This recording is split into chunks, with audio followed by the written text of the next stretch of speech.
Olá, amigos, mais uma vez, nessa semana, para a nossa palestra da sessão de desobsessão de quarta-feira, 20 horas, da Casa de Fabiano. Vamos aproveitar todos esses ensinamentos para a nossa prática, para adotarmos todos esses procedimentos que vamos aprendendo, que essas leituras nos trazem, para a nossa melhoria, para a nossa evolução. Então, mais uma vez aqui com todos e pedindo a Deus e a Jesus que nos auxilie, que nos oriente, que esses ensinamentos possam ficar por toda a nossa encarnação e outras encarnações, no sentido de podermos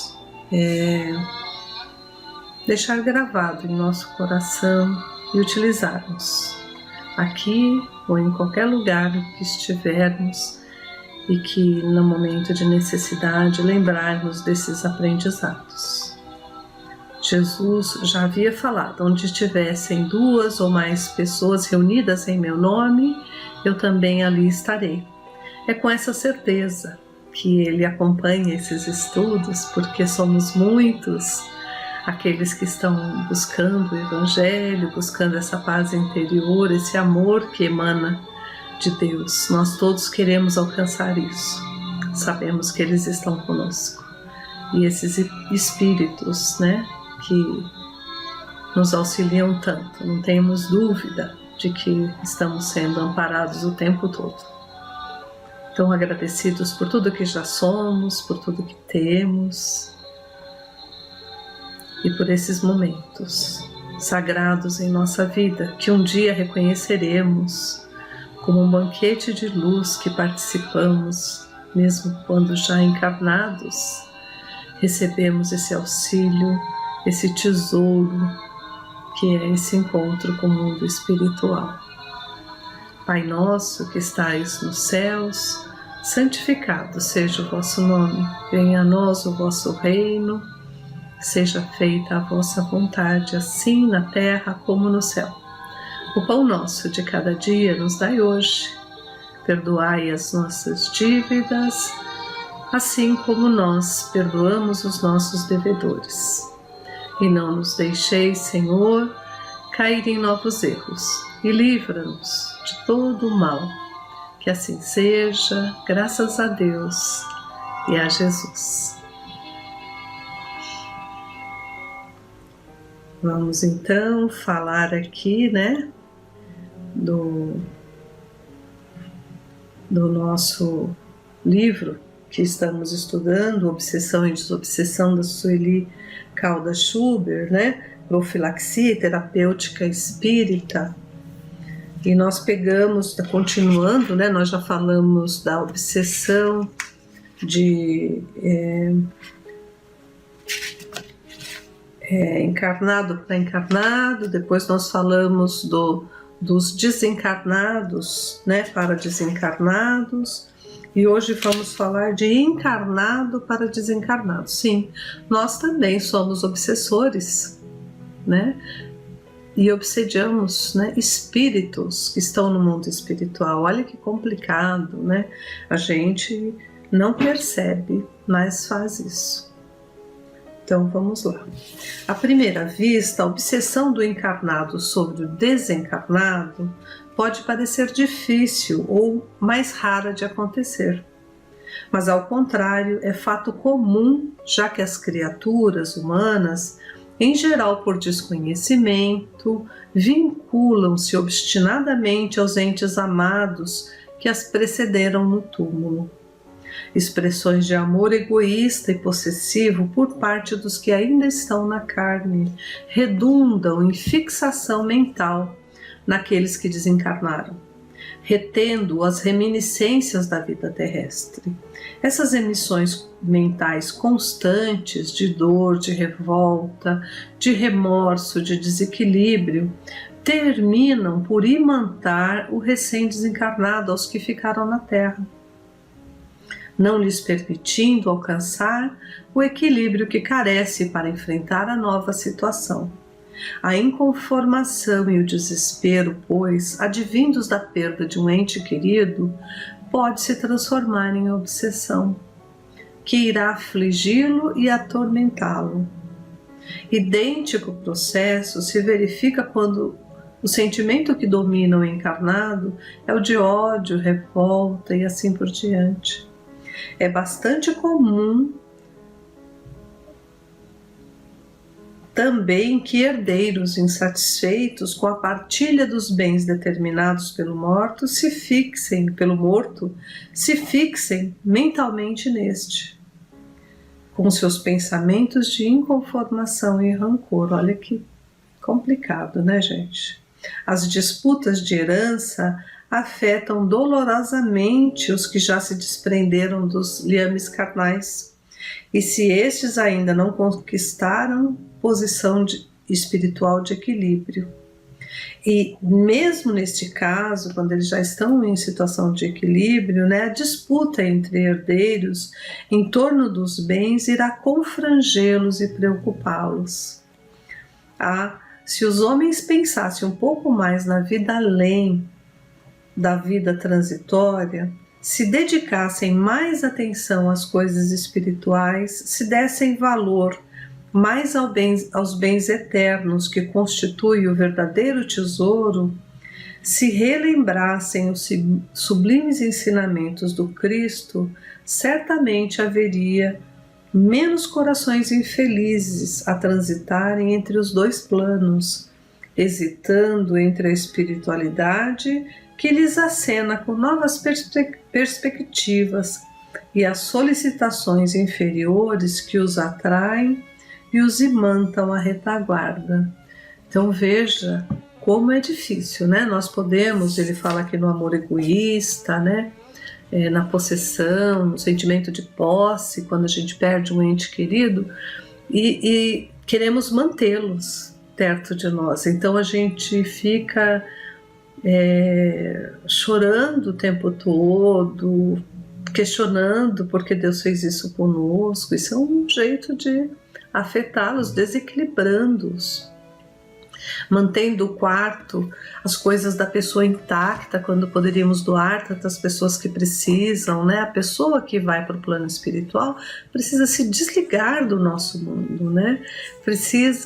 A ajuda sempre está lá, está do lado, né? Mas se ele ouve nós imensamente tristes, com situação sem desequilíbrio, sem conseguir resolver a situação do desencarne de um ente querido, nós vamos preocupá-los e eles não saem perto de nós enquanto não estivermos bem. Muitos que não se sentem equilibrados, fortes o bastante para superar essa fase, acabam retornando para os seus lares e ficam muito infelizes, né? Então, somos nós que estamos segurando ali, amarrando aqueles espíritos queridos nossos, que eles poderiam ir já voltando ao plano espiritual, recomeçando, recebendo as benfeitorias do que foi aquela encarnação para ele, visitando parentes que precederam o túmulo.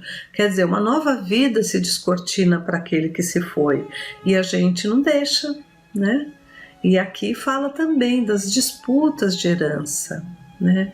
Que eles escutam, eles participam dos nossos funerais, eles participam das questões familiares, a todos os pensamentos. Nós não falamos que a comunicação é pelo pensamento, com o plano espiritual, que nós atraímos. Então, toda vez que nós pensamos neles, nós estamos fazendo essa comunicação e eles recebem lá, né? Queira Deus que eles estejam mais fortes que nós, que estamos tentando fazer isso, né? E que a gente mude de posição, não podemos ser esses obsessores. E ainda mais de pessoas que a gente ama, ao invés de ajudar, estamos atrapalhando a caminhada deles, né? Tem aqui no Livro dos Espíritos, no capítulo 6º, que fala da vida espírita, ela fala da comemoração dos mortos, dos funerais. Na questão 327, ele fala que o espírito assiste ao seu enterro muito frequentemente assiste, mas algumas vezes não compreende o que se passa, se ainda está perturbado. E aqueles espíritos que estão ali trabalhando no desligamento, às vezes anestesiam por completo o espírito, ele acaba sem saber que desencarnou, porque está muito choro, muito desespero, e ali nós vamos atrapalhar todo o desencarne, né? Então, olha só o que nós podemos fazer. Mas a pergunta que eu queria trazer é a resposta, né, desse questionamento que ele fala, que eles ficam até desequilibrados por disputas de herança, algumas coisas que os herdeiros ficam ali cobrando, por que não me deixou mais, né? Por que a partilha foi assim, não está correta. Então olha só o que ele fala, né? Na questão 328. O espírito daquele que acaba de morrer assiste à reunião dos seus herdeiros? Quase sempre os espíritos respondem, quase sempre. Deus o permite para sua própria instrução e o castigo dos culpados. É então que ele se julga o valor das manifestações que lhes fazem, porque muitas vezes aqui encarnado é meu pai querido, minha mãe querida, meu avô querido, e ali quando há partilha já deixa de ser o querido, né? Então até para que os entes que desencarnaram tenham conhecimento do nosso real pensamento, a nossa real condição enquanto espíritos encarnados, né? Então ele fala, então, né, que o desencarnado ali julga o valor das manifestações que lhes fazem. Para ele, todos os sentimentos estão a descoberto, e a decepção que experimenta vendo a cobiça dos que lhe partilham seus despojos o esclarece sobre seus sentimentos, mas a sua vez virá, né? Então a gente sabe, né, que ali teremos problemas, né? Mas todo mundo vai desencarnar. Então, se quem não tomou cuidado, né, lá na frente, pode passar também por isso.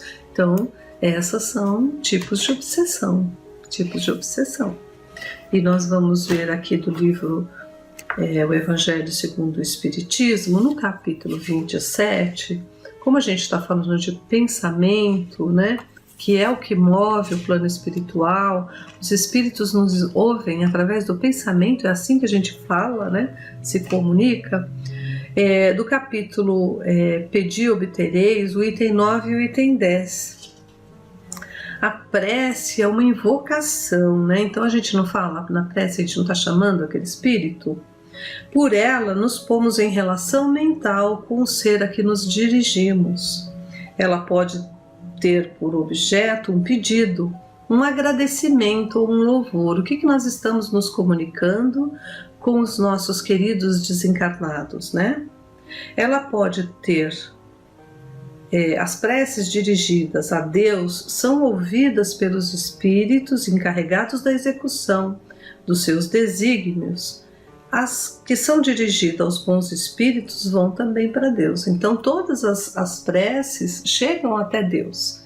E olha só, nós estaremos, né, brigando por causa de herança, querendo mal, querendo que ele não morra, acusando Deus porque é comigo.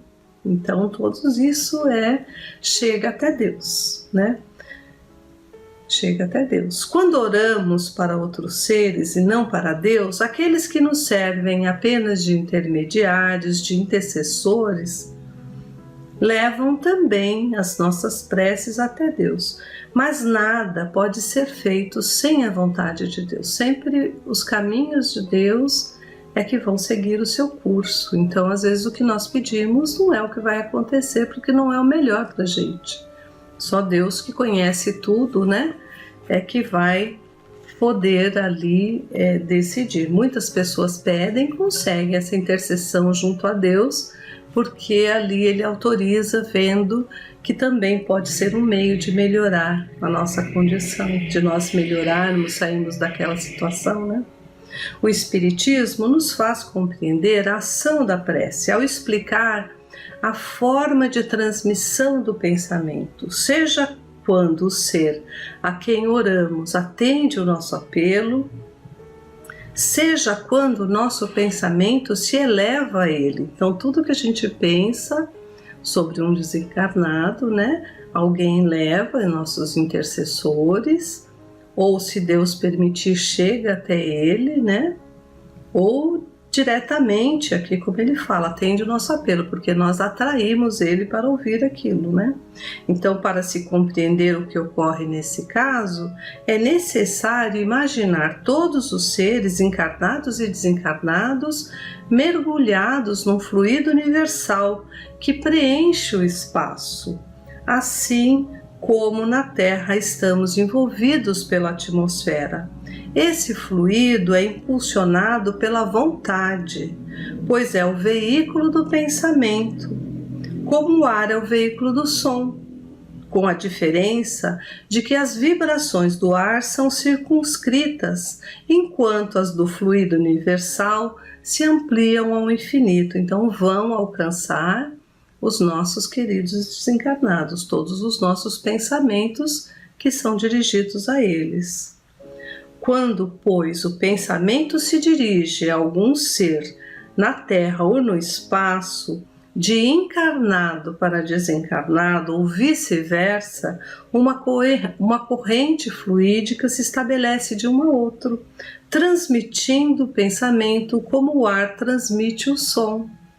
A energia da corrente está na razão direta da energia do pensamento e da vontade. É assim que a prece ouvida pelos espíritos, onde quer que eles se encontrem, assim que os espíritos se comunicam entre si, que nos transmitem as suas inspirações e que as relações se estabelecem à distância entre os próprios encarnados. Então, tudo que nós estamos falando aqui é sabido pelos desencarnados, né? Se Deus permite, sim, né? E a maioria das vezes. Esta explicação se dirige, sobretudo, aos que não compreendem a utilidade da prece puramente mística, aqueles que acham, né, que fazer a prece mecanicamente, aí não chega, porque não é no nosso pensamento, não está dentro da nossa vontade que chegue aquele pensamento, né, aquela vibração. Não tem por fim materializar a prece quando é assim, né? Mas tornar compreensíveis os seus efeitos ao mostrar que ela pode exercer ação direta e positiva. Nem por isso está menos sujeita à vontade de Deus, juiz supremo em todas as coisas e o único que pode dar eficácia à sua ação. Ou seja, todos os nossos pensamentos, vibrações, de alguma forma chegam no plano espiritual. Se não chega diretamente àquele encarnado ou desencarnado, né, porque ele já está numa outra sintonia, chegam aos espíritos que estão na sintonia que nós estamos emitindo, a vibração, e pode até complicar a nossa situação. Então, é muito delicado nós fazermos, né, esse amor possessivo, executarmos essas coisas, né? Guardar coisas, gente queridos, como se nós estivéssemos revoltando com os desígnios de Deus, os planos de Deus, né? Porque a encarnação e o desencarne só a Deus pertence. Ninguém consegue fazer isso, é só Ele. Então nós temos que buscar a aceitação, a compreensão maior, né? Cada espírito tem a sua jornada, se ele deixou ou não para a gente bens ou para outras pessoas, não são os nossos planos, porque tudo que está no mundo material pertence a Deus, não nos pertence, né? Então vamos analisar tudo isso para que a gente também não seja os obsessores dos desencarnados, para a gente não estar fazendo isso inconscientemente. E hoje, a partir do momento que nós estamos conhecendo sobre isso, nós temos então a consciência de que não devemos fazer, para que a gente possa deixar o outro ir para o mundo espiritual e ser livre como nós queremos ser livres, né? E a nossa vida não vai mudar, o nosso sentimento não vai diminuir por conta disso. O amor que a gente sente por esses entes queridos que partiram é maior que tudo isso, né? Continua, né? Então os bons pensamentos devem ser enviados. Não a dor, sofrimento, a revolta, o remorso, nada disso serve para ajudar nem a gente, nem eles. Vamos nos livrar de tudo isso, né? Então, mais uma vez, agradecendo, né, a Deus por tanto entendimento, por essa doutrina bendita. E vamos fazer a nossa prece final. Pai nosso que estais nos céus, santificado seja o vosso nome, venha a nós o vosso reino, seja feita a vossa vontade, assim na terra como no céu. O pão nosso de cada dia nos dai hoje, perdoai as nossas dívidas, assim como nós perdoamos os nossos devedores. E não nos deixeis, Senhor, cair em novos erros, e livra-nos de todo o mal. Que assim seja, graças a Deus e a Jesus. Uma boa semana a todos.